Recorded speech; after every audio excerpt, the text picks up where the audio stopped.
Hello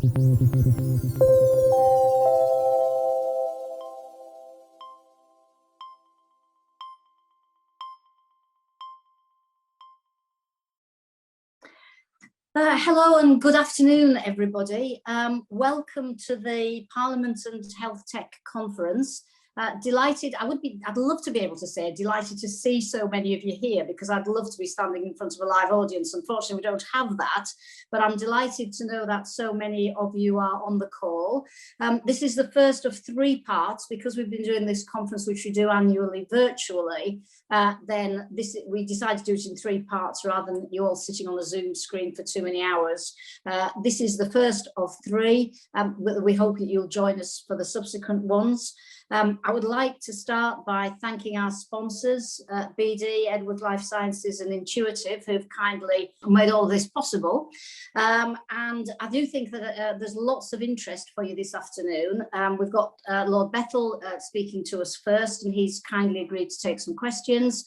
And then we have a panel where hopefully we'll get some lively discussion. A couple of housekeeping things first, if I may. It makes a change not to be telling you where the toilets and the fire exits are. So you will have the facility on your machine to ask questions. If you'd like to feed those questions in, you can also watch what all the questions that are being asked and like them, so that the most popular questions come to the top, and then the team can decide which ones most of you would like to hear Lord Bethel answer. I have Nick Landsman, who I'll introduce to you later, who will be helping us out with the Q&A, because again, it's just that little bit more difficult with the technology. And a reminder to all of you that if you're tweeting or posting, please could you use hashtag HealthTech2021. So without further ado, what I would like to do is to introduce our keynote speaker, Lord Bethel, Parliamentary Under Secretary of State and Minister for Innovation, who's kindly, as I say, agreed to come along today and give us some of his pearls of wisdom about how the industry can work in partnership with the health system and make things better for patients. Lord Bethel, over to you. Dame Barbara, thank you very, very much indeed. And thank you very much to the Health Tech Alliance for inviting me in the first place. And can I reinforce thanks to BD, to Edward Life Sciences, and to Intuitive for sponsoring this excellent event. I think if you meet anyone who's skeptical about the role technology has played during the pandemic, then you should ask them this. Imagine if the virus had attacked us only 20 years ago. In the year 2000, not 2020, a time when fewer than half of us had mobile phones and fewer than a quarter of us were online. If that had happened, then working from home would have been completely impossible for most people. So critical businesses wouldn't have been able to function. The millions of people who were shielding wouldn't have been able to get their vital online deliveries. And schools and hospitals would have had to stop teaching altogether, leaving students with no education for months on end. Without the digital infrastructure and adoption that we've seen over the last 2 decades, the devastating impact of coronavirus would have been much, much greater. And nowhere did we see that more than in health and care. Thanks to the investment we've made, we could make sure GP surgeries could keep operating remotely due to the huge strides we've made in telemedicine. We could get iPads to care homes to help some of the most vulnerable stay in contact with their loved ones. And we could build a digital infrastructure for our testing and vaccination programs that's given us a way out of the pandemic. Now, 2 years ago, the Secretary of State stood up, back when you stood up to give speeches, and said that the NHS had the world's biggest opportunity to save lives through modern technology. So I am really, really glad that we took that opportunity, because our focus on digital transformation and on health tech has proved to be a literal lifeline. And it's helped the NHS to stay strong and keep going at a time when it was under huge pressure like never before. But even though we've come far and have done so much, there's no time to stand still or pause for breath. We've seen such transformative change over the last 2 decades, then just think about how much potential there is over the next 2. And the benefits we can bring to patients, clinicians, innovators, researchers, and everyone involved in health and care. So now is the time to raise our sights and go even faster to meet the challenges of a fast-moving and interconnected world, where more people have fast-moving and complex conditions that call upon the ingenuity of everything that we've got to offer. So let me just give a few examples of what's in our mind at the moment. And let me start with data sharing and patient safety. Ensuring the safety of care is an absolute priority. And the effective use of data and health tech is key to this. We know this from the coroners, for example, who write to ministers to highlight how deaths can be prevented. Sharing data for people's care allows for faster diagnosis and for treatment of patients. And the time that would have otherwise been spent searching for information can be spent with the patient instead. And this gives us the opportunity not only to learn lessons retrospectively, but more importantly, to reduce the recurrence of preventable harms. Now, we've already seen the huge potential from data sharing as a result of the changes made in the response to the COVID-19 pandemic. These changes demonstrate how data sharing has saved lives. And let me give a few specific examples. Take remote monitoring.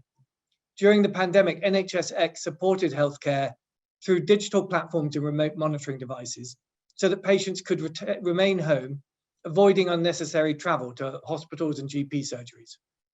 This alleviated pressure on frontline, and it allowed clinicians to care for those that required urgent attention.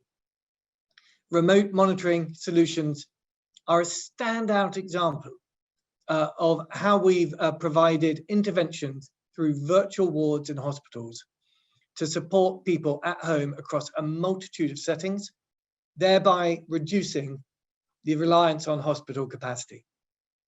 The acceleration of this work has allowed GPs and consultants to trial this way of working and start embedding it into normal practice. Likewise, remote monitoring solutions have supported the capture of patients' data in the form of videos, wearables, photos and text, which is transferred via the patient's own smartphone and made available to clinicians or researchers in real time. This identifies early signs of clinical deterioration and is predicted to save on unnecessary outpatient clinical visits. Let me give another example, artificial intelligence. Throughout the COVID response, we've embraced evolving technologies such as AI and have witnessed the benefits in a magnitude of ways. We've launched the National COVID-19 Chest Imaging Database, which is a viable research resource, enabling us to further understand the virus, support technology development, and validate the accuracy of potential AI technologies that may assist in pandemic response. As we now look to extend the benefits beyond the pandemic, we are applying these innovative solutions to managing other conditions. One such way is utilizing AI for stroke diagnosis. AI technology is speeding up the diagnosis of strokes, in turn improving treatment times of patients attending emergency departments through the detection of blood clots and hemorrhages in the brain. Let me give you another example. Take GP Connect and the summary care records. Digital technology provides safe and secure communication between patients and clinical teams through the creation of portals which allow remote access to clinical information such as results, patient letters, and appointments. We've enabled the use of GP Connect across the whole of the primary care estate, easing facilitation for authorized professionals in multiple care settings to directly access GP records, which are often held elsewhere, in a safe and secure way. We've also enabled wider access by authorized professionals to an enriched summary care record with additional information, SCRAI.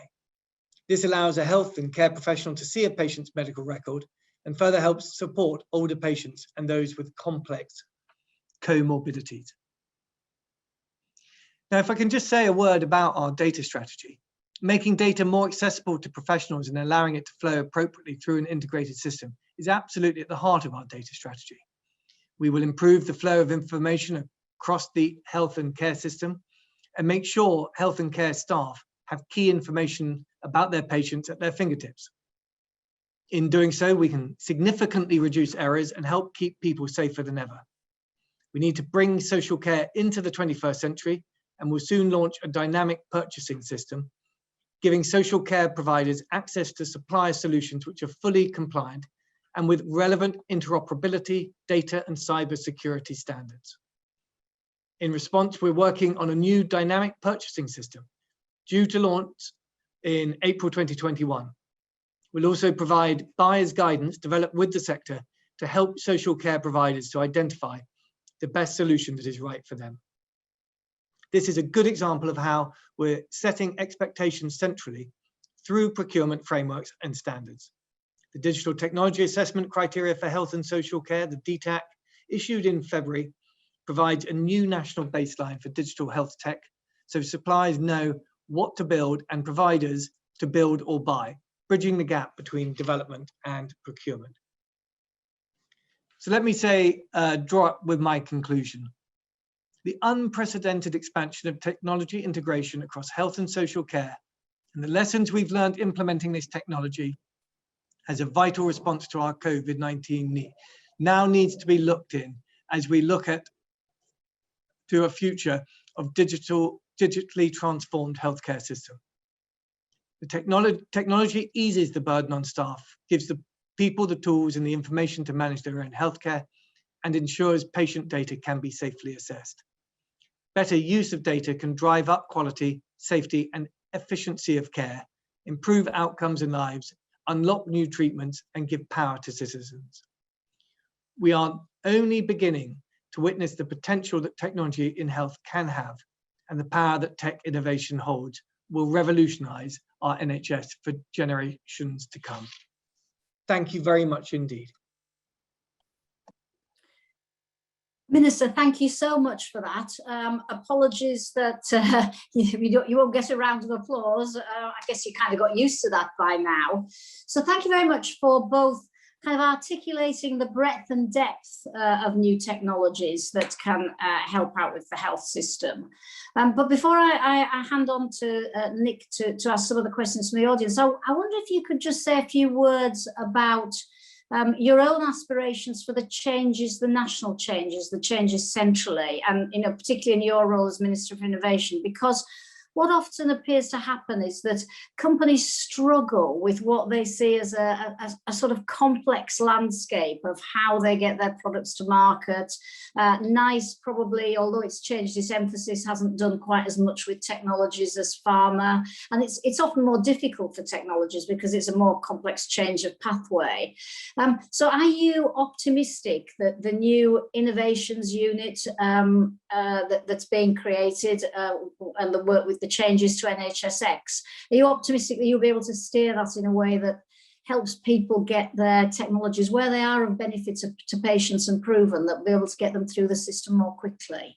Yeah, well, Barbara, I completely accept the challenge that you're making there. Having been minister for a year, I recognize that the system, particularly to innovative companies, some of whom don't have the deep-rooted relationships that bigger, longer standing companies have, I find it very difficult to navigate. And I think I'd point to 3 things that we're doing to work on it in particular. And these are the macro things rather than the micro things. Firstly, we are working on an innovations manifesto, a set of promises to industry. And one of those will be a commitment that our regulators are more joined up, more accessible, have a greater sense of service level agreements to the companies that are working with them. And I came off a call yesterday with the heads of our leading regulators, and they talked in very thoughtful terms about how they had worked better together during COVID and the kind of progress that they're hoping to make to create a more unified system so that that navigation problem that you talk about can be solved. Secondly, you know that there's a health and care bill going through Parliament this year. The emphasis on that will be collaboration. Now, in itself, that doesn't address the innovation agenda. But if we can get a healthcare system that works more thoughtfully with itself better, then that is going to make the whole system more easy to access. But the real impact, the really big, the big one that I think will deliver in this area is the Medicines and Medical Devices Bill that went through in January. We're beginning consultation on that. I hope many on this call will submit evidence. It's a really big piece of important legislation for this sector. It was designed for medical devices and for the health tech industry in mind. We put a lot of work in it to create a new distinctive set of standards now that we've left Europe, we've left the EMA. And it is specifically to try to nurture innovation around medicines, but in particular health tech, because that's an area where we think that Britain can really be competitive and we can offer a supportive environment to entrepreneurs.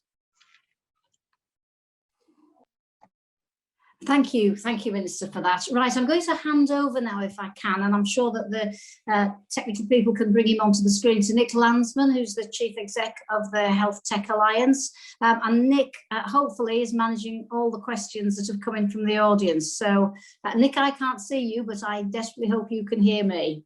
I can indeed, and I should be visible to attendees. Welcome. Thank you for that, Barbara. Thank you, Lord Bethel. I'm going to crack on the questions immediately. We've only got 10 minutes. First one coming in, Lord Bethel, I'll maybe give you these in a couple at a time, if that's okay. With integrated care systems being placed on a statutory basis, where do you foresee opportunities for the health tech sector? And I'll give you another one while I'm here. Making better use of data is great news for health, and the developments you have outlined are really exciting. Can they help address health inequalities?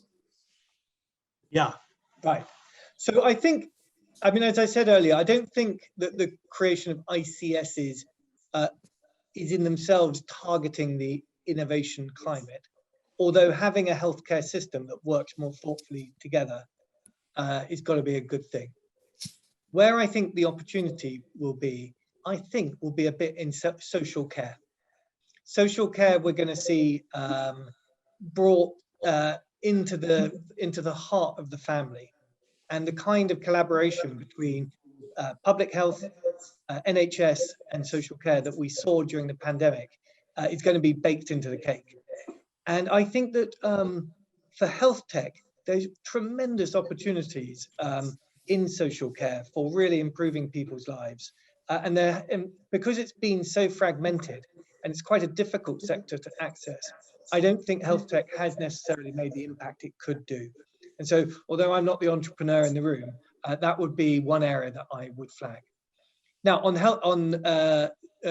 inequalities, absolutely. I mean, the data that we have put together in the delivery of the vaccine has just demonstrated the incredible power of the NHS. You know, we've had 96.7% of over 60-year-olds taking the jab.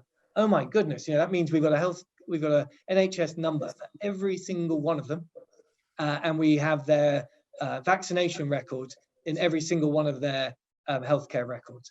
That is both a demonstration of the power of the system. It is also in itself taken the system on a leap, and it is a signal of intent that we want to use data to power a preventative medicine revolution. And the way in which we are going to address the health inequalities of the nation will not necessarily be by doing late stage interventions when people are ill more quickly or more emphatically, although that is very important. It will be by getting through to people who have emerging morbidities and who can take a little bit more control of their own lives and diagnostics, and help them to lead healthier, longer lives. And that data will help us to identify the right people, get them on the right pathways, provide the right help and support, and I think is critical to making a difference on that important agenda. Very good, thank you for that. Another couple now. The pandemic has created unprecedented demand, and particularly pressure on workforce. And this has led to a radical acceleration of digitization in the NHS. Will secondary care receive specific government funding for technologies to help support them and help alleviate those mounting waiting lists? And if so, when? That's the first one. And the second one, how do you see the UK's work developing trusted research environments integrated with the NHS, progressing and supporting greater public and patient involvement in innovation? Well, the secondary care does already have a huge amount of investment in its digital and data strategies. There are a very large number of projects that are on at the moment. Those were accelerated during COVID on the whole. And it has definitely been the case that that investment has helped support those who are under pressure. I think that one area, I mean, that's the sort of bland top line. If I can try to illustrate the point, I think we have a huge backlog of operations and diagnostics that we need to catch up on. It's a big mountain we need to climb. We're probably in better shape than some people think, but it's still going to be tough. And we have a plan.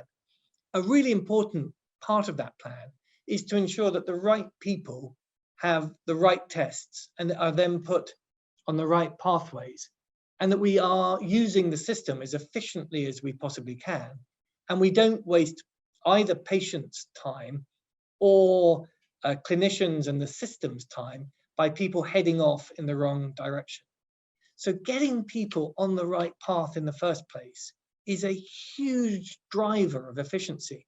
And making those mistakes at the beginning is not only bad clinical practice and bad for patient outcomes, it's a massive consumer of resources. So data can help us. If we can use data properly, if we have the right insights into people's patient records, if the correct assembly of clinicians can be brought into those early stages of diagnostics and the correct decisions are made on the pathways, then we can save everyone a huge amount of time. And I think that that will be one way in which things like AI, patient records, and our data management tools can really make a big impact. All right, a couple more, and I think we might have come to the end of our slot on this. So the next one is collaboration on the acceleration of digital and well-described remote monitoring solutions, as you alluded to in your speech, are pivotal to the success of the strategy. How can we as industry connect with you and support delivery at pace? Brilliant. Yes.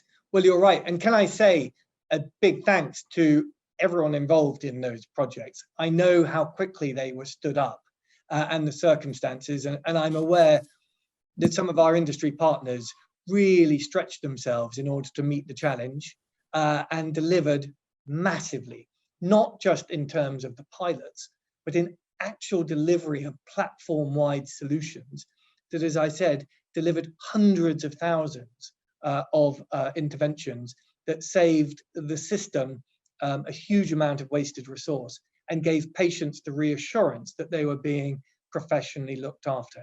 And the feedback we've had from patients has been incredibly positive. I mean, I know from my own relatives, they were much happier at home with an oximeter on their finger and an iPad on their lap than they would have been sitting in a hospital ward, anxious and worried about infection. So I think that as a proof of a demonstration of that principle, they worked extremely well. NHSX are driving this forward.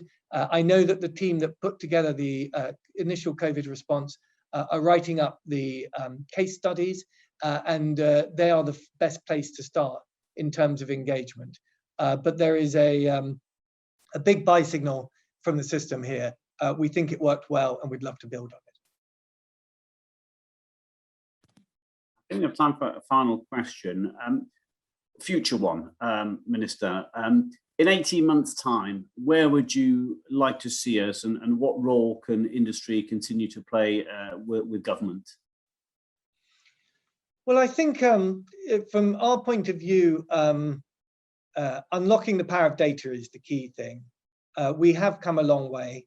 The way in which data is being shared, some of the technological developments that we've done. We have a data architecture work stream that brings together the CTOs of Test and Trace, the vaccine, NHS, NHSD, NHSX. It's become a really powerful forum of people who didn't collaborate enormously in the past and who've now come together to agree common standards, to work through APIs, and to try and create the kind of system where data is much, much more freely flowing. So that on our side is, I think, our biggest priority. Where I think we look to the industry for is to figure out the apps and the technology that can use that hopefully more free-flowing data resource. Diagnostics is one area that I am particularly interested in. Getting the right clinical decisions, understanding what's going on in the market, and driving our clinical research are the three things that we can get out of better diagnostics. And that's everything from high-tech AI to low-tech oximeters. Getting tests into the hands of the patients and getting the patients through the diagnostic systems quickly is something that I think the industry can really help us with. Professor Mike Richards has written a really thoughtful report on the creation of community testing hubs. That means taking tests out of secondary care and putting them much more closer to people. Test and Trace have put tests in people's hands, and we're posting hundreds of millions of tests to schools, to pharmacies, and directly to people's homes. These are the kinds of revolutions that we could not have done without the support and the innovation and the enterprise of industry. And I'd really invite those on the call to build on that. Well, thank you very much. I think we've hit time. There are several more questions in there, but I would like to thank you very much, Lord Bethel, and hand you back now to Dame Barbara. Thank you ever so much, Nick. And very briefly, Minister, because I know that you'll be busy and have other things to do, I'd just like to say on behalf of everyone in the audience and everyone at the HealthTech Alliance, thank you for coming to speak to us today. But more importantly, perhaps, thank you for your commitment to innovation and the obvious enthusiasm you've shown about helping roll innovations out to the patients in England. So thank you so much for coming today. And as I say, if HealthTech Alliance can ever help you in anything you need to do, then please don't hesitate to contact us. Thank you. Audience, if you'll just hang on for a few moments, because we'll now allow the panelists to get their Zoom screens on and join us in a moment or two.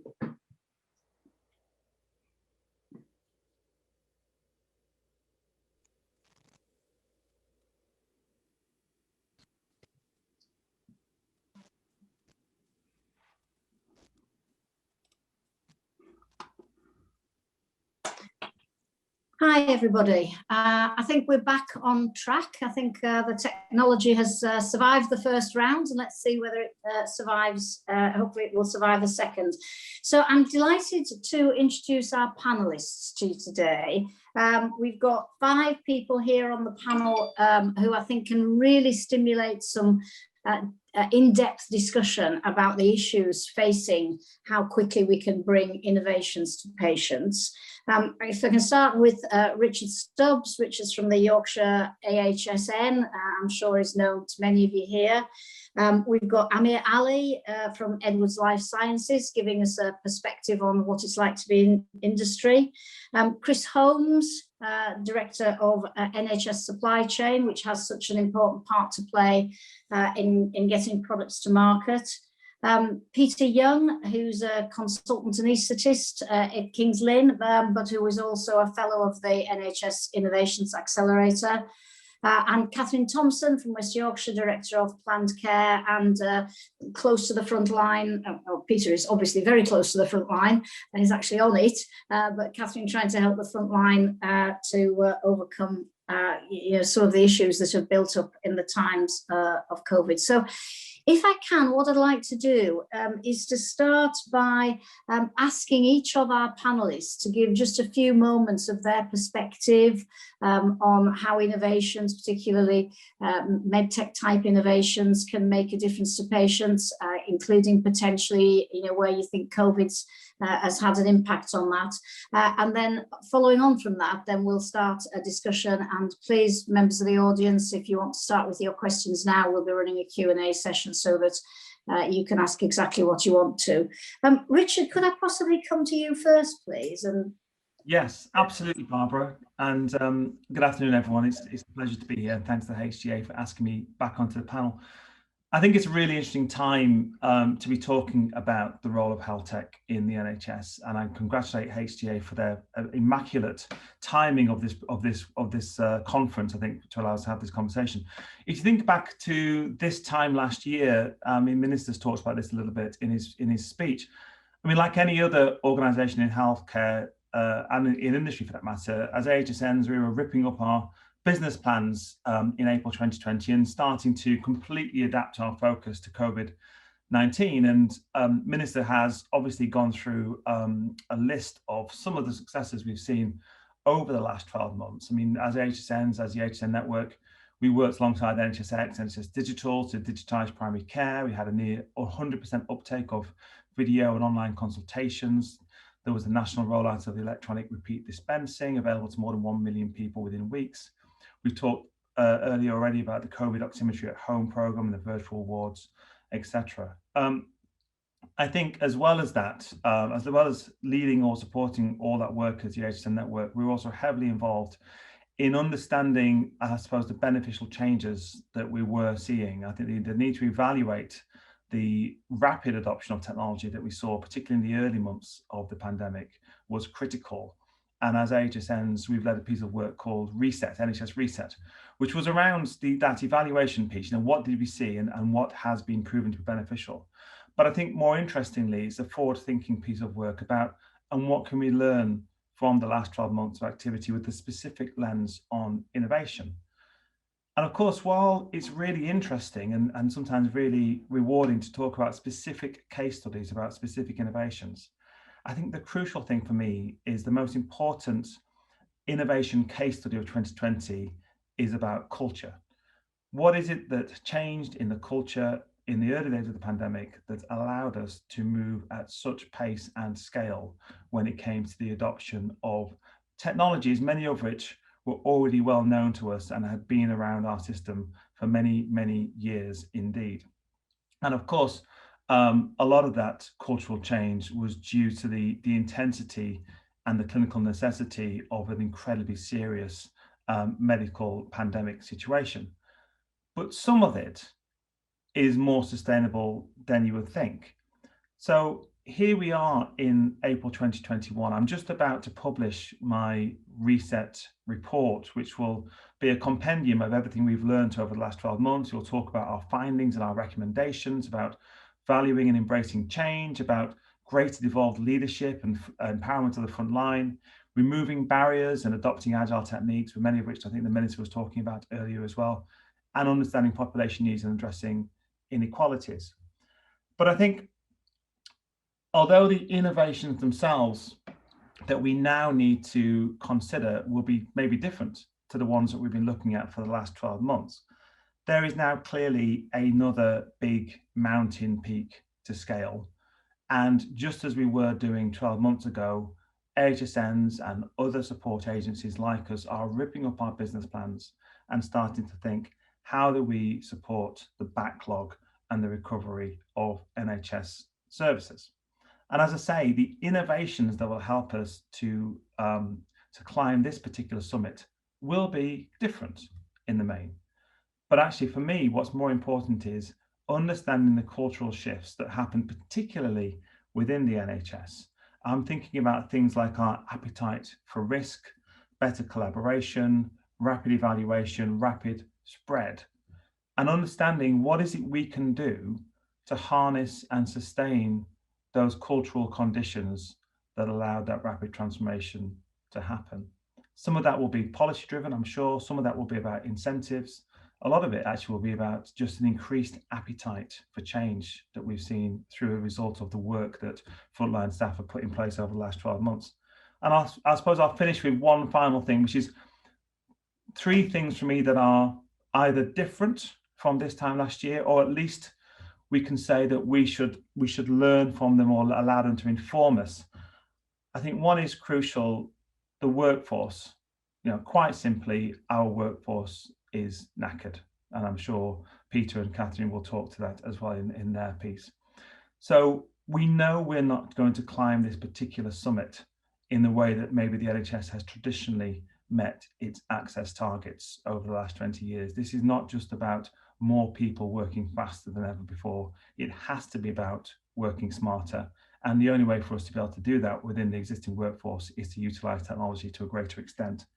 The second one for me is health inequalities. Again, not surprisingly, a piece that the Minister picked up on, but we need to absolutely have health inequalities at the heart of everything that we do when it comes to tackling NHS recovery.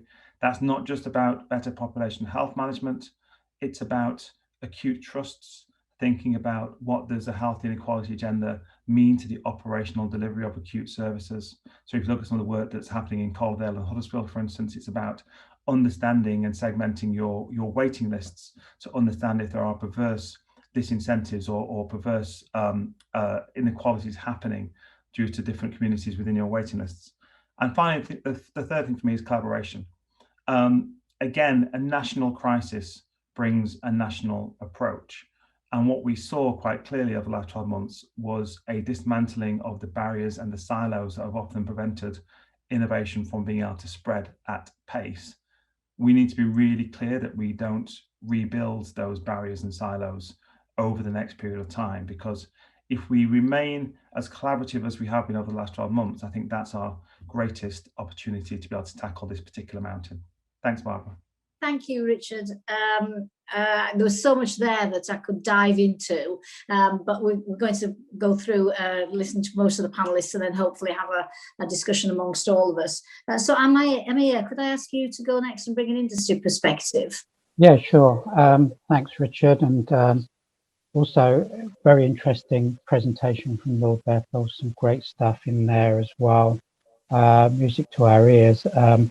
I think where I'll start with is really to consider how has industry fared over the last year. I think we've been having mixed emotions, really. I think Richard has explained some very pertinent points, and that is that for once, the industry has not been seen as the commercial people only looking at money, but actually looking to try and help the NHS, and help the NHS they did. I think the industry really rallied in terms of being able to meet the needs, the immediate needs as well of the requirements of the NHS to deal with the pandemic. And if I could just say, I think that would be one of the things that we would like to see continue beyond the pandemic, and that is the word collaboration, which is, for us to be seen as a very key stakeholder, sitting around the table talking about how we can meet the needs and the solutions of the NHS in the coming months and years. It's not going to be easy. We all know that. We know there's going to be a lot of change. And I think the industry is very open to that. I think in particular areas of innovation, of course, industry wants to be seen as innovators, not just as manufacturers and commercial entities. We are, the entity that tries to put into the system new technologies. All those technologies that Richard has just talked about, as well as Lord Bethel, come from industry, who put a lot of it emphasis on patients and trying to meet the patient's needs, the clinician's needs. So it would be good to see that continue, and to see the NHS and the Department of Health make good use of that relationship. Coming on to innovation itself, I think the year has probably seen more service than it has activity in terms of adoption of innovation. I think one of the things that concerns us in the industry is a lot of talk about digital, a lot of talk about AI, and all these nice fancy new pieces of technology that sound really good in sound bites, but we shouldn't get away from the fact there's many other technologies that have been sitting waiting to be adopted. And I'll give you an example. In my particular area, Edwards deals with heart valve disease in the main, as well as critical care, but heart valve disease, where our company has pioneered transcatheter heart valve replacement, which is, alongside with open heart surgery and replacing the valves by opening up the chest. With this way, it's a catheter through a vein and right into the heart. Now you can imagine the differences between the two. And during the pandemic, of course, not much electives went on, and most of the operations that took place were emergency operations. But the pandemic did cause the system to rethink, because we needed to get patients in and out of hospital very, very quickly. The transcatheter approach was beginning to become more used in areas that it wasn't used before. So I think, just as a small example, there are many other examples like that, where there are existing things, existing technologies that are in place that could be actually used in a different way to help with the recovery from the elective backlog. I think the elective backlog is going to take a while. I think everyone may well have seen Chris Hobson from NHS Providers release a blog the other day, which quite clearly said that if we don't change certain practices and the way that we do things, this elective backlog could take about 3 to 5 years to clear. I think the opportunities are there. I think the opportunities in terms of reorganizing hospitals, we heard from Lord Bethel, moving diagnostics into community, away from the hospital, so we don't have the infection issue, getting our patients through the system a lot quicker in a more efficient way, using that digital technology that we just talked about, or Lord Bethel talked about. I think it's also, you know, I think the key thing will be over the next few months is that sense that Richard just talked about collaboration, bringing people together, you know, not going back to old ways in terms of the culture, moving, you know, things. And I think one thing that's going to help that will be the new ICSs, because the more things go local, the more things are decided locally based on the local population, the more that you'll be able to get the change that's required in the system. Thank you. Thanks, Amir. Chris, can we move on to you now? A different perspective altogether from some of the other panelists from supply chain. Thank you for the invite to this session. I'm really happy, really excited actually to be here. And there's already been some great stuff spoken about. So just a couple of things to start with. As you said, Dame Barbara, NHS supply chain is a little bit different, and I suppose I'm a little bit different to what we've heard so far. So just a little bit about the organisation, because what we are an organisation that hopefully facilitates bringing innovation to the market. So brings it to those frontline patient care by making it available through the organisation that we are. So we're basically a supply chain organisation that sources, delivers and supplies healthcare products and services for the NHS trust organisations across England and Wales. We manage around 4.5 million orders per year, and we manage those orders to around about 94,000 order points. And our sales are around 3 billion annualized. So it's a fairly large organisation. And what we do is we provide those services and the procurement elements of those services through 11 specialist buying functions, which we refer to as category tower service providers. So I just wanted to give you that a little bit of background into NHS supply chain before we moved on. A few observations for myself on the kind of the year of COVID, or the 12 months of COVID so far. And it's been an incredibly difficult year for everybody within the NHS. What I would want to say, and it's really good to follow on from Amir, who's one of the supply partners who supported NHS supply chain and the NHS in delivering what was required for COVID. And I'd like to say a huge thank you to all of those supply partners, because without them, the NHS wouldn't have been able to deliver the fantastic patient care that it has delivered in the most difficult and extreme of circumstances. So a big thank you there to all of our supply partners from myself. And just picking up on a couple of the words that have been used so far, and one main in particular around that collaboration, working together. I think one of the positives that's been driven by COVID, I've never seen so many decisions get made so quickly in such a collaborative way. And I think that is one of the things that we do need to be able to somehow figure out, how do we cling on to that when we move hopefully out of a COVID environment more into a business as usual environment, and memories, whilst they will be long, will start to fade about how we actually achieve what was achieved. From an NHS supply chain perspective, in respect of innovation, we're not the decision makers in the products and the services that might need to come to market. Our role in this, as I said earlier, is to ensure that what we are able to do is to offer that route to market. And the way that we do that is we work with a number of partners. So we work with NICE, we work with NHS Improvement and Academic Health Sciences, and a range of other organisations to do that. And there's two specific areas that I just wanted to mention before I close on that, is that we are the supply channel of choice for the MedTech funding mandate. So that went live, as you'll all know, from the 1st of April.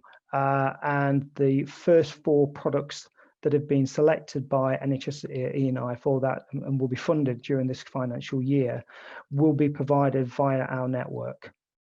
The second is for non-mandated activity. We work with HealthTech Connect, and what we do is products that come out of the HealthTech Connect process are then able to be accelerated via our procurement activity to enable us to bring those to the market. So just to kind of conclude there, our role in this, what we're all about is trying to ensure that we bring those clinically assured, safe, quality products to the NHS at the best possible value, working with supply partners and working with other organisations to ensure that innovation, when it's been identified, is able to be brought to the market in the fastest possible way. Thank you. Thanks, Chris. That's great. Catherine, can we turn to you now? We're really interested in your perspective because, lots of people have spoken about the tsunami of other problems that we've got. We've dealt with COVID. The NHS has dealt with COVID extremely well, but, at what cost? And in your role of a planned care, I'm sure you'd have an interesting perspective on that and how new innovations and technologies can help. Yes, thank you, Dame Barbara, and thank you for inviting me here today onto the HealthTech Alliance. I am delighted to be here.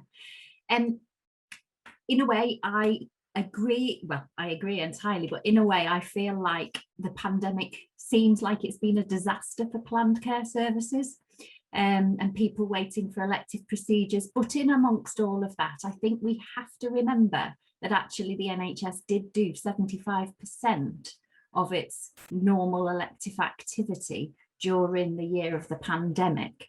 So sort of 12 million procedures compared with a usual 16 million procedures. But that notwithstanding, we still have now a waiting list of millions and thousands of people who've been waiting for more than a year for their procedure. I think we expect surgical capacity to remain limited in to some extent. Worst case scenario would be up to 15% reduction on an ongoing basis. And our demand is coming back. So unless we can get back to 100% of capacity, we can't even keep up with demand, let alone start clearing the backlog. And as Amir indicated, this is a long game. And as Richard very rightly pointed out, and our staff are tired. So we have to do something different. We can't just do more of the same. We can't just do waiting list initiatives, weekends. We can't do that for 3, 4, 5 years without stopping. So I thought about, from a problem solving perspective, what can health tech bring? From a problem solving perspective, I think it's always, I've read a lovely quote, adding is always favoured over subtracting in producing problem-solving ideas, and people systematically overlook subtractive changes. And I thought that was an interesting thing to keep in mind. And I think innovation is frequently additive, but it doesn't always have to be, because we can't just add in more and more and more. Something has to change. So I'm looking for, I feel like I'm on an ask here, I'm looking for solutions which release capacity, which reduce the time of a procedure by a meaningful amount. So we have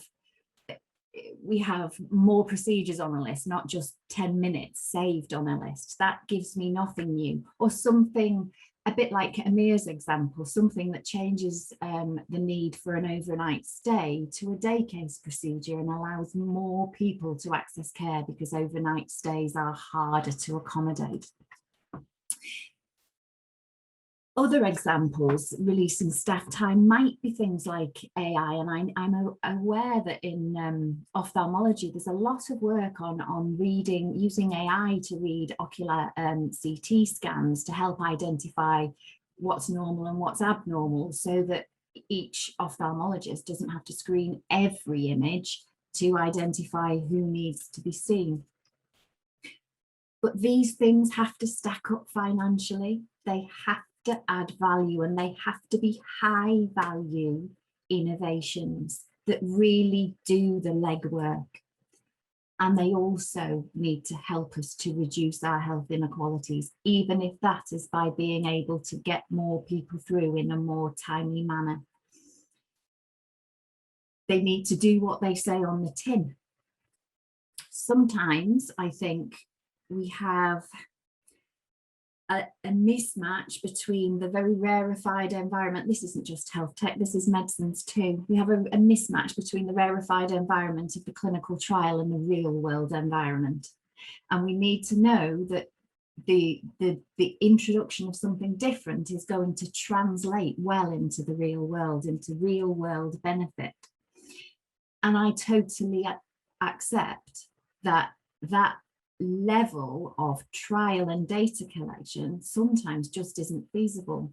So to my mind, we need a different way of collaborating through implementation and spread, so that we've got that constant data collection, that big data to help us refine the populations where it really doesn't work. So we don't use it when it isn't going to add value, but we do use it where it is. And that kind of shared responsibility for using something and constantly evaluating it in a real world environment, not in a research setting. I hadn't really thought about it in my prep, but Amir made a really, really important point. There are so many things that were new advances in innovations 10 years ago, and we still don't mainstream them in our everyday clinical practice. And some of what we need to do is identify those opportunities. And whilst I accept it is my job to identify some of those opportunities and do some of that implementation, I can't read everything and I can't see everything. And sometimes it's really helpful to be given a good old prod in the right direction. I think that's me, Jane Barbara. Thank you, Catherine. Thank you. I'm sure plenty of members of the audience will take you up on that and come and show you their innovations. So finally, Peter, can we hear your thoughts? Because you've been through all this perhaps more than most over the last 12 months, at the sharp end of everything. So it'd be really interesting to hear your thoughts on the next steps. That's great. Thanks very much, Dame Barbara. Thank you very much for the invitation. And before I start, I'll just like to add to Chris's thanks for industry. I'm the industry representative of the Association of Anesthetists. And I have to say, when everyone was clapping for the NHS and care workers, I was clapping for industry and the supply chain as we were going, because they made I know many members of industry, and they made massive sacrifices during the pandemic to supply us with what we needed. I'm going to be talking from three different perspectives. First of all, as a frontline full-time ICU consultant and have worked throughout the pandemic.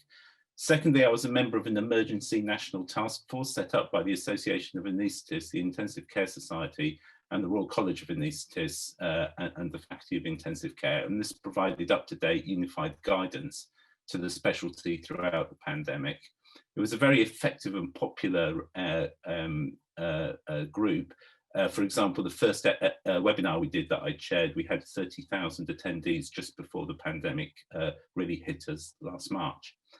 And finally, I'm going to be speaking from the perspective of an innovator and a mentor on the clinical entrepreneur program. The first thing I've been asked to comment on is learning from the pandemic. And there's so much to choose from. It's difficult to pick, but I've just thought I'd pick a simple thing that made a really big difference in our intensive care unit. The first thing we asked for locally in March last year were 30 iPhones, one for each of the ICU bed spaces that we were planning to be expanding to, and one for, in addition, for each key ICU medical and senior nursing member. This enabled immediate access between staff members on FaceTime as problems occurred, and you could review things from a distance, as well as offering support for the less experienced staff that were in the ICU.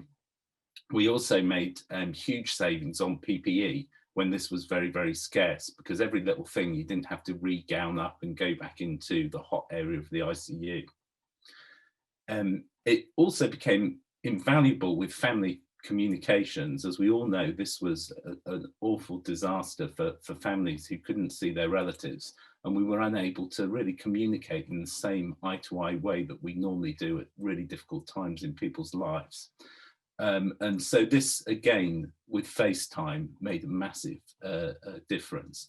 We developed locally an app which is called Call for Help, which was a live jobs list for the staff. So the nurses at the bedside, any questions or any jobs that needed doing, they could just add them to the list and they would go through without disturbing people unduly. In the lulls between the waves of COVID, this technology has remained incredibly useful, but I don't think it could ever have happened in normal times under normal hospital procurement procedures. And I'm pretty sure that governance concerns may well have overruled anything that we could have done, but that had happened despite that.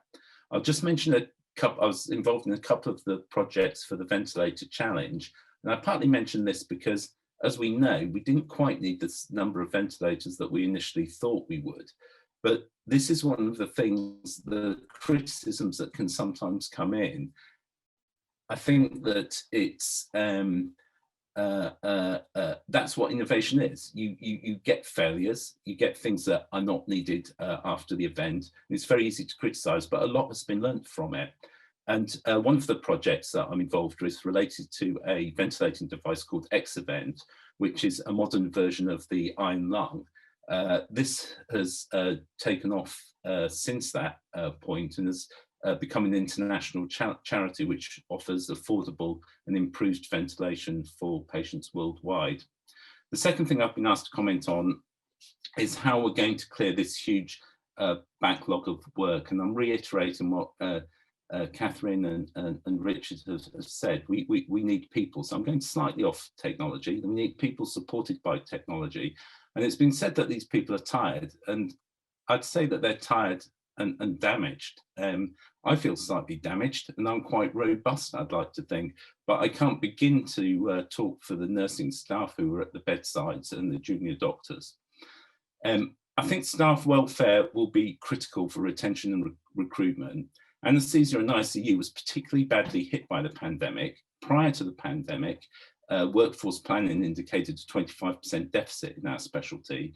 And the College of Anesthetists have done a recent poll showing a third of staff have poor or very poor mental health due to experiences during the pandemic, and a fifth are considering leaving medicine. So we've got to do something about keeping those people in. There is an issue that you may not be all aware of relating to some incredibly complex pension changes that have occurred over the last 2 years. No one understands them, not even financial advisors, but they do understand that increasing responsibilities or contractual work causes an even higher loss in their pensions than any possible pay that they may receive. And this has created a really big problem. The judges had the same thing imposed on them, and they have recently, this has been corrected by the government. So this is crucial to keep people in the NHS. The other thing I'd say, which I have a very strong view on, it's essential to staff welfare is professional protection. In some parts of the world, for example, many US states, New York in particular, there was enhanced indemnity given and offered for cover during the pandemic. The Association of Anaesthetists and the ICS wrote to the GMC and the Crown Prosecution Service at the onset of COVID last March, acknowledging that our members were risking their and their families' health to go to work. And we pointed out that human factors science tells us that it was entirely predictable in these circumstances that errors and perceived misjudgments will occur despite clinicians acting in good faith. We've had a very encouraging response from the GMC on this, but unfortunately the Crown Prosecution Service gave what can only be described as a very disappointing response, and the medical defence unions are following this up. That's slightly off technology, but that's a people thing that we need to sort out. And finally, I was asked to comment on improving health tech rollout in trusts in the NHS. I think we need to continue to promote an innovative culture in trusts. I think we've got it really good in the higher NHS and it's filtering down slowly. We need to improve internal trust procurement processes, and we need to incentivise adoption of innovative products, rewarding trusts for using them and rewarding individuals for developing them. We also don't need to make it all or none. An innovation cannot flourish if it cannot get a foothold in the market and be able to improve iteratively. Our group presented a traffic light analogy of implementation to the NHS England board in 2017, which was well received.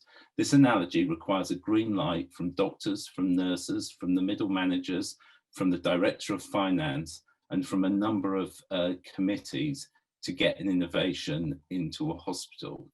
Each of them require 110% of evidence, but if one member of one committee reckons that there's an issue, the whole thing collapses and you have to go back to square one. So we need to open up these really difficult internal trust channels. So that summarises really most of my perspectives. So thank you very much for the invitation. So thank you, and thank you to all the panel for a differing set of insights to really stimulate our thinking. I mean, it seems to me that the huge thing that the pandemic gave us was a burning platform. So therefore things had to be done, and culturally everybody changed their attitudes to taking risk, to moving on things quickly. Now, you know, we can't carry on in that vein, and we wouldn't want to, because of, you know, it's exhausting for everybody. But I will be interested as we go through the questions. I won't ask you to answer now because we're running out of time, and I want to get some of the questions from the audience. Just a bit of thought from each of you, if you answer, as to how is there a way that we can create some of that burning platform culture and ethos as we go through? Because to be honest, if you look at where we are, both in terms of electives, I know people talk a lot about the elective waiting list, but there are all sorts of other routine things that haven't been done, some of which will impact on the waiting list because we haven't been doing screening, we haven't been doing diagnostics, some have just been reduced access to routine care for chronic disease management and prevention, which is going to kind of store up a lot of patients with long-term problems. And I think, you know, the solutions will be similar, and technology will have a lot of the solutions. So perhaps as we go through some questions, you might want to weave into that, whether any of you have any thoughts on how can we get that cultural way of thinking, that there is an urgency and we have to crack on with this, because I think that tsunami of unmet needs that has come from the COVID will be as much of a problem almost as the patients with COVID themselves have been. So Nick, over to you, because I can see we've got quite a lot of questions, and I'll leave you to put those to the panel. Feel free, members of the panel, it's slightly more difficult when we're not all together, but to kind of indicate to me or Nick or whoever if you feel that you've got something to add on a specific question. Thank you, Barbara. Yeah, there's quite a few questions, and people I can see using the voting to bump the questions higher up the list rather than add another question in there. So the first one, although the AAC MedTech funding mandate is a great start, it ultimately accelerates the adoption of a few winning innovations. How do we shift gears to system-wide accelerated adoption of a greater number of cost-effective, cost-saving innovations compared with right now? I think if you just sort of, if you want to answer it, do so. You don't feel obliged to answer every question. Yeah, I see Amir's got his hand up. Maybe we do this panel in one at a time, Nick, rather than taking them together. And you know, in fairness, I think those who are slightly nearer the centre might be able to answer something. So I'd be particularly interested, Richard, in your thoughts on that. But Amir, were you going to come in on that? Yeah, just quickly. I think it's a good start. There was a time when medical technologies didn't figure at all. Figuring even in a little way is a good step forward. However, having said that, I think the questioner is absolutely right. We do need to find some means to be able to broaden that innovation adoption. I think recently one of my colleagues actually showed me a piece of work that showed that the UK in Europe is almost the second to last in terms of an adoption capability. France and Germany are well ahead of us because they have processes which allow new technologies to be introduced whilst generating data. We did have that in the UK a few years ago, but now we've lost it and we need to bring it back again. Because if we're to wait for the number of years that's required to get controlled evidence into the assessment, then we will, you know, it again will take many, many years to get new technologies into the system. So we have to find a faster and quicker way, but a safe way, of course, to get new technologies into the system. And I think, you know, industry is quite willing. Again, I have to reiterate, the industry is quite willing to talk about how that can happen, you know, from a cost and a pricing and etc. Way, because we're as interested to get our technologies onto patients or into the hands of clinicians as soon as possible to be able to help the patients. And as Catherine said, you know, that's going to be one of the things that's going to be required, I think, now, if we're going to look to clear this backlog, is to get some of these technologies, some of these efficiency gains into the system a lot quicker. Richard, any thoughts on the mandate? Will, you know, think it get extended? Do you think that there's anything we could wrap around it to make it work better? I think it's, so yes, I think we need to think about the right approach. And I'm always a both and person, as you know, rather than an either or. I think there's something that always has been, I think, seen by the centre as, you know, if we are a national health service, there should be an identified set, a small number of things that, to be perfectly frank, the business case says these should be happening everywhere. What worries me about some of the stuff that when you work in an HSN is the absorption capacity of the system to be able to adopt innovation. So if it was simply a matter of throwing everything we know that was beneficial at the system, and they somehow were able to absorb that into their ways of working, then I think our problems would be over. It's why prioritization is so hard. And it smacks back to the point that Catherine made earlier about incremental change is fantastic, but really, from a resourcing point of view, we can only prioritize the things that are going to make a step change in delivery in a material way that's going to make a difference to clinical time, face-to-face time with patients, or the bottom line.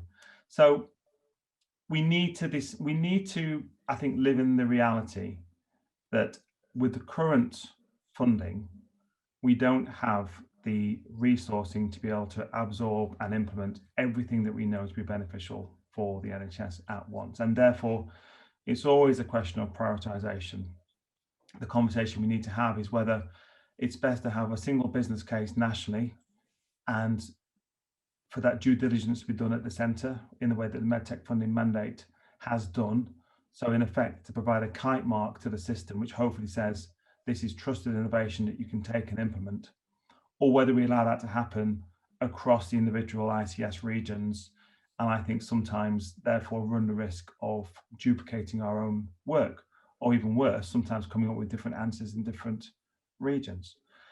So whatever the MedTech funding mandate is delivering a high level of, I suppose, singularly unique and beneficial innovations, there's still always work happening in regions. There's still always the pipeline piece that's happening. But unfortunately, we don't have the absorption capacity to throw everything at once at the service and make it stick. Okay, thanks. Nick, should we move on to the next question? Yeah, Nick, Next question, the funding issue. Can innovation be used as an excuse to not deal with the underfunding of the NHS? Gosh, anybody want to have a go at that before I pick on one of the unfortunate ones of you two? I don't mind. Innovation. Sorry? I don't mind having a go at that. Okay, have a go, Richard. I did see that actually. I think Ben put that up, didn't he, earlier? I just wanted to reverse the question. I know it's a bit unfair because that's the question that's been asked, and I understand completely where the question comes from. You know, it's quite a political question, isn't it? For me, what's important within this question is we need to have a better conversation with our population and our citizens that innovation or changes in healthcare pathways are not inherently due to underfunding of the health service. Because I think that if we don't have that conversation, whatever we put out there looks like the necessary results of an underfunded situation. Let's be perfectly honest, I think we can all say on this call, particularly those of us working in the NHS, there is no doubt that the health service is underfunded. So I'm not here trying to excuse the funding of the health service by any means. But I think it's very unfair in innovation if it's then labelled as the, I suppose, the direct result of an underfunded healthcare, and if you like, a sticking plaster to make up for that underfunding. I think it's a separate conversation for me. The health system is underfunded, issue one. Issue two, we need to be able to put innovation out there that's going to improve patient care and give us better bottom line. Any other views on that? Catherine and then Amir. It was just a thought that actually many innovations cannot be implemented without some upfront funding. It'll require pathway change, it'll require different staffing, it'll require something. And all of these different things that we've done through the last year, through COVID, have added a lot of value, but actually wouldn't have been possible without the money to put them in place that came immediately and without question. And sometimes the barrier isn't that it's the right thing to do, or that the patients won't like it, or the clinicians won't like it. It's about either the money to get it started, the pump priming isn't there, or the costs accrue in one part of the system and the benefits accrue in a different part of the system, and we haven't got our funding flows and our benefits and realization worked out properly to make a business case that everybody signs up to. So it isn't just about the total amount of funding, it's about where it comes and pump priming. Yeah, very wise, Catherine, very wise. Amir. Yeah, just again quickly, I don't think the NHS is underfunded per se. I think it's underfunded in certain areas because, funnily enough, we managed to find the money for over the last year to be able to meet the need that the population had. I just think that we don't have the processes in place. And I think if we relook at the processes, in some cases, I'm not saying that's always the case, but I think if we can get the processes right, I think we could probably get the uptake and access that's required for innovations to enter the system. It's just that there's too many barriers that are needed to be able to get to the point of where it reaches the patient. And if we can actually slim that down, I think it would make a big difference. Thanks. I had Peter. Chris, did you have your hand up as well? No, so just Peter then, and then we'll...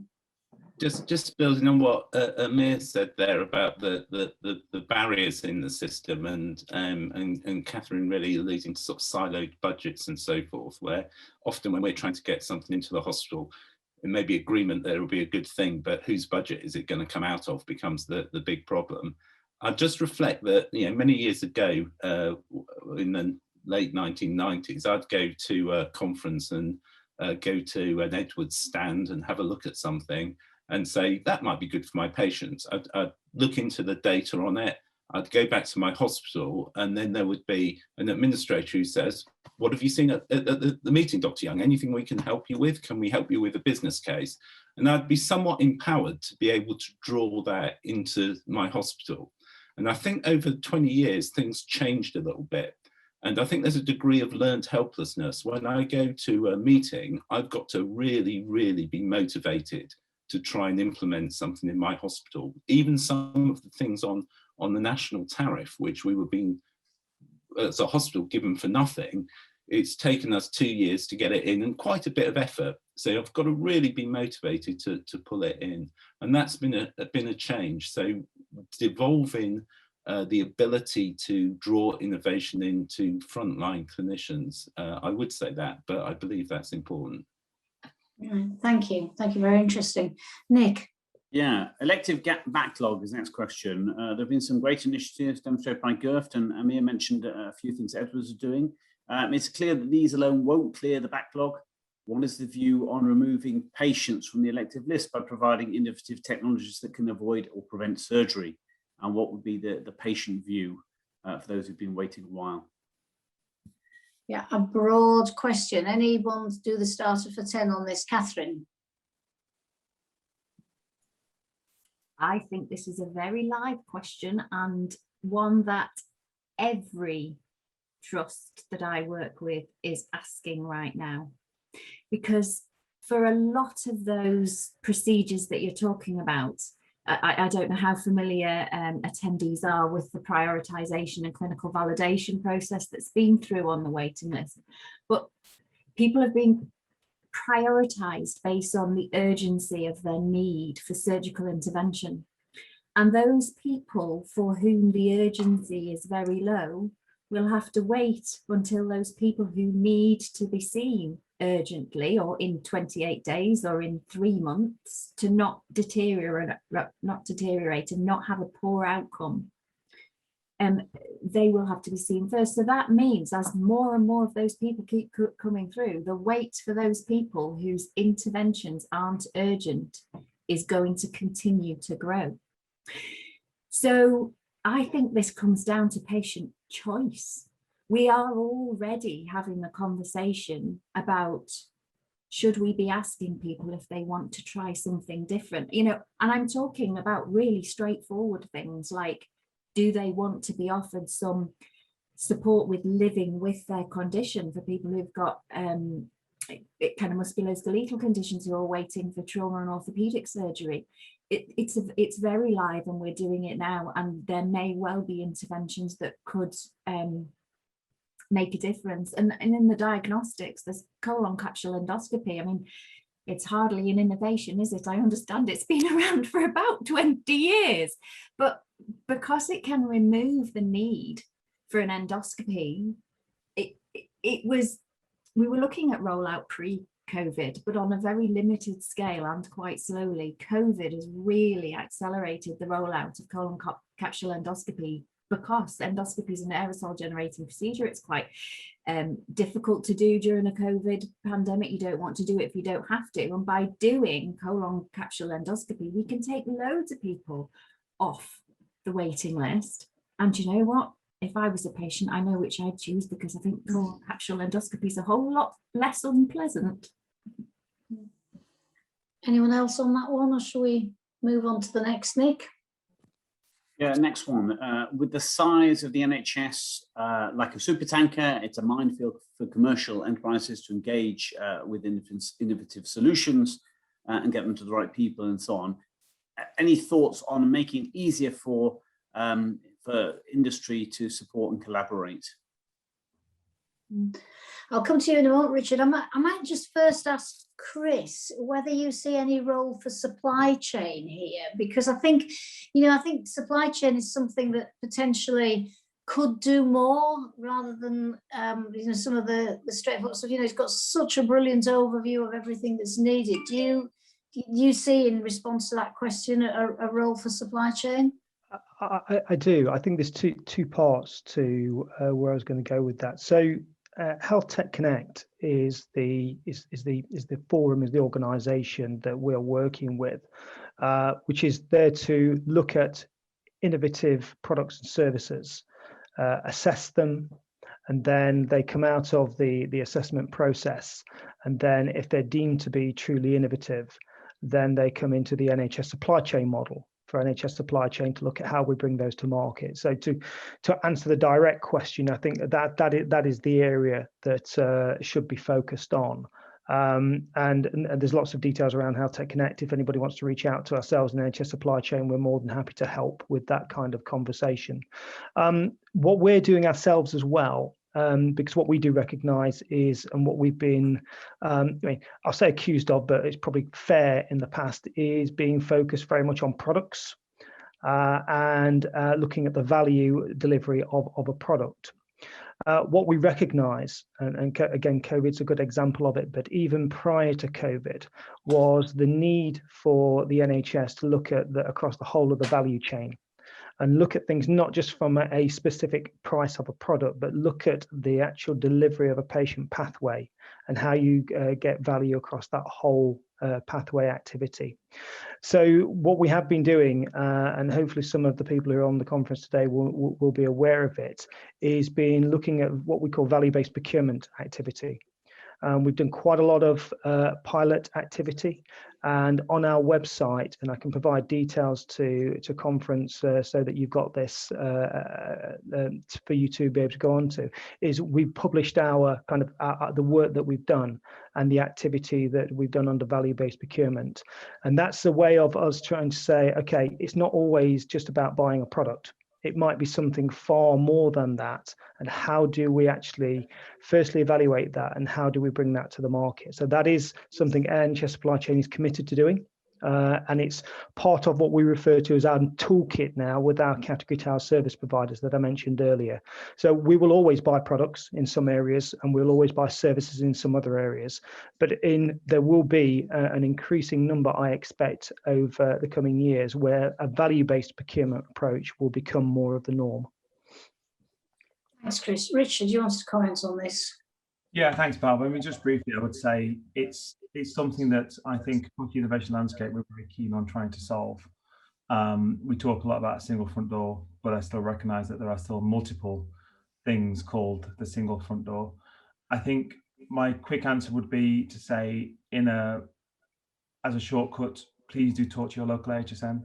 I think we're working really hard as an HSN network to ensure that innovators should just have to touch or contact one HSN in order to be to have the information spread across all 15. So please do contact your local HSN. Brilliant. Thanks. Nick, can we squeeze one last question in? We've got only 2 or 3 minutes left, I'm afraid. Indeed, one last question. So this is a question around not having bespoke problems being solved in every local geography, which would obviously be quite inefficient, and how there might be standard overarching issues that can, with regards to reducing the waiting list wherever you live. Perhaps Tanis can say something about that, please. Start with you, Catherine, because it's your bread and butter. I'm going to take a brief comment from all of you, but if you can be brief, please, because we're nearly there for time. I would love to know the answer to that question, because that would make my job so much easier. Some of it is about being networked better as an NHS and talking to our peers and sharing learning.